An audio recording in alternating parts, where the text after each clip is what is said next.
उत्तर प्रदेश के सीएम योगी आदित्यनाथ ने आज अपने आवास पर मंत्रिपरिषद की बैठक की। इस दौरान सीएम ने मंत्रियों के साथ एक बैठक की है। इस बैठक में सीएम ने सभी मंत्रियों के प्रभार में बदलाव कर दिया है। उत्तर प्रदेश में 10 सीटों पर होने वाले उपचुनाव हैं। ऐसे में सभी मंत्रियों को अलग अलग जिले की जिम्मेदारियां सौंपी गई हैं। मंत्री नरेंद्र कश्यप को शाजापुर और मैनपुरी जिले की जिम्मेदारी दी गई।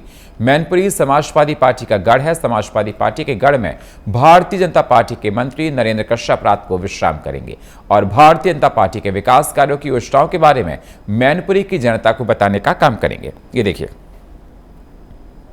उत्तर प्रदेश सरकार के मंत्री नरेंद्र कश्यप जी हमारे साथ हैं। कल जिस तरीके से मुख्यमंत्री योगी आदित्यनाथ ने बैठक ली है, मंत्रिमंडल के साथ में बैठक की है, लोग अगर देखा जाए तो जो चुनाव है 10 सीटों पर, उन चुनाव को लेकर के मंथन किया गया। हम बात करते हैं सर, क्या रणनीति कल रही? क्योंकि कल एक लंबी बैठक चली है मंत्रियों के साथ में। बिल्कुल, कल माननीय मुख्यमंत्री जी के नेतृत्व में और भारतीय जनता पार्टी के प्रदेश अध्यक्ष, महामंत्री संगठन, डिप्टी सीएम जी की उपस्थिति में सभी मंत्रिपरिषद के साथियों की बैठक मुख्यमंत्री आवास पर विस्तार से हुई है।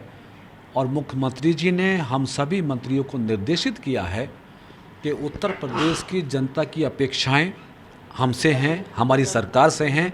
सभी मंत्री लोग अपने प्रभार के आवंटित प्रभार के जनपदों में प्रवास करें, जनता के साथ संवाद करें, अधिकारियों के साथ समन्वय बनाएं, ताकि केंद्र और प्रदेश सरकार की योजनाओं का लाभ जनपद की जनता को मिल सके।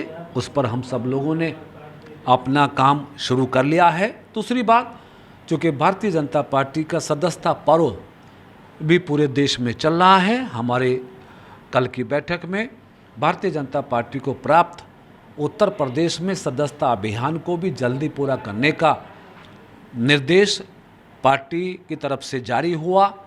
जिन 10 सीटों पर उपचुनाव संभावित है उत्तर प्रदेश में, कल की बैठक में हम सब लोगों ने इस बात पर भी मंथन किया कि जिस प्रकार से आजमगढ़ और रामपुर की जनता ने उपचुनाव में भारतीय जनता पार्टी को आशीर्वाद दिया सभी कार्यकर्ताओं की मेहनत से, वैसी ही मेहनत उत्तर प्रदेश की सभी 10 सीटों पे करके हमें सभी सीटों पर जीत हासिल करनी है। तो तीनों मुद्दे पर व्यापक बैठक हुई, सफल बैठक हुई। उम्मीद करते हैं आने वाले समय में इसका लाभ जनता को भी मिलेगा और भारतीय जनता पार्टी को मिलेगा। सर, आप उत्तर प्रदेश सरकार में मंत्री हैं और आपको भी एक जिम्मेदारी दी गई हुई।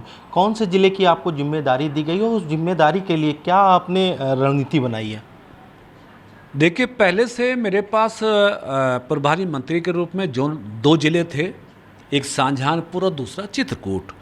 तो दोनों जिलों में मैं नियमित रूप से मुख्यमंत्री जी के मार्गदर्शन में अपनी जिम्मेदारी को निभा रहा था। वर्तमान में कुछ बदलाव हुआ है। चित्रकूट के स्थान पर मुझे मैनपुरी जनपद और दिया गया है शाहजहानपुर के साथ साथ, जहाँ पर मुझे अपनी जिम्मेदारी निभानी है। तो वहाँ के अधिकारी, कर्मचारी, पार्टीजनों से बात करके उन दोनों ही जनपदों में हम सरकार की नीतियों को, पार्टी के विचार को जन जन तक पहुँचाएंगे, ताकि मुख्यमंत्री जी के मनोभाव के हिसाब से हम सफलता प्राप्त कर सकें। सर, अगर देखा जाए मैनपुरी की जिम्मेदारी दी गई तो मैनपुरी समाजवादी पार्टी का गढ़ है। समाजवादी पार्टी के गढ़ में जा करके किस तरीके से जो वहाँ की जनता है उसको भारतीय जनता पार्टी के वोट बैंक में कैसे तब्दील करेंगे? उसके लिए कोई नई रूपरेखा या कोई नई रणनीति? क्योंकि अगर बीते चुनाव में देखा जाए तो उतना भारतीय जनता पार्टी का परफॉर्मेंस अच्छा नहीं रहा था। देखिए, कुछ सीटें ऐसी हैं जहाँ पर अभी कहीं कहीं जाति विशेष का प्रभाव होने के कारण भारतीय जनता पार्टी को सफलता नहीं मिली है।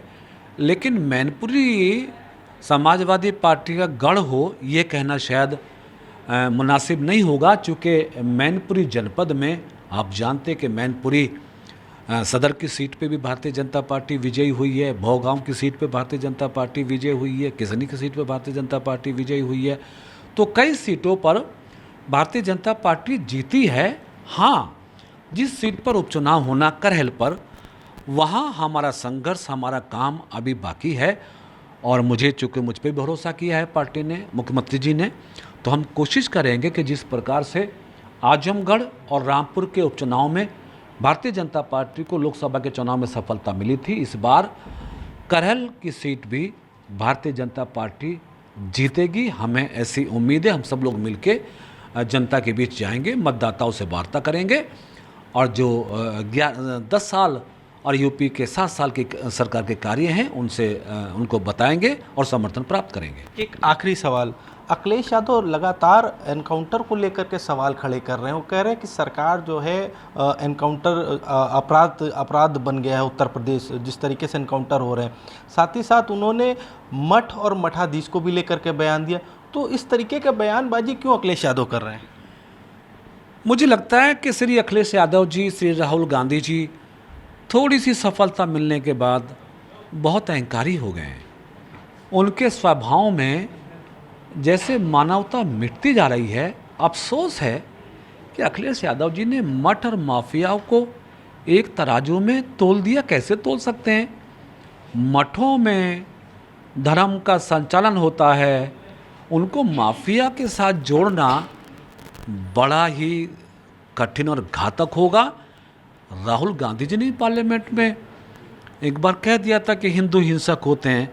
तो इस तरह के बयानबाजी ये लोकसभा के चुनाव में थोड़ी सफलता मिलने के बाद जो अहंकारी भाव के साथ अखिलेश जी, राहुल जी कर रहे हैं, शायद देश और प्रदेश की जनता समझ रही है कि उन्हें जो सफलता दिलाने में जनता ने साथ दिया, शायद पश्चाताप होगा उन समर्थकों को, उन वोटर्स को जिन्होंने इन पार्टियों को समर्थन दिया। और आने वाले समय में इनके ये बयान, इनका ये अहंकार, मुझे लगता है कि इन्हें फिर उसी स्थान पर ले जाएगा जिस स्थान पर ये पहले थे। इन्हें फिर से हार का सामना करना पड़ेगा। बहुत बहुत धन्यवाद। ये थे उत्तर प्रदेश सरकार के मंत्री, जिनका कहना है अखिलेश यादव को फिर उसी जगह पे ले जाकर खड़ा होना पड़ेगा जहां उन्हें हार का सामना देखना पड़ेगा। लखनऊ से आशीष कुमार वर्मा, प्राइम न्यूज़।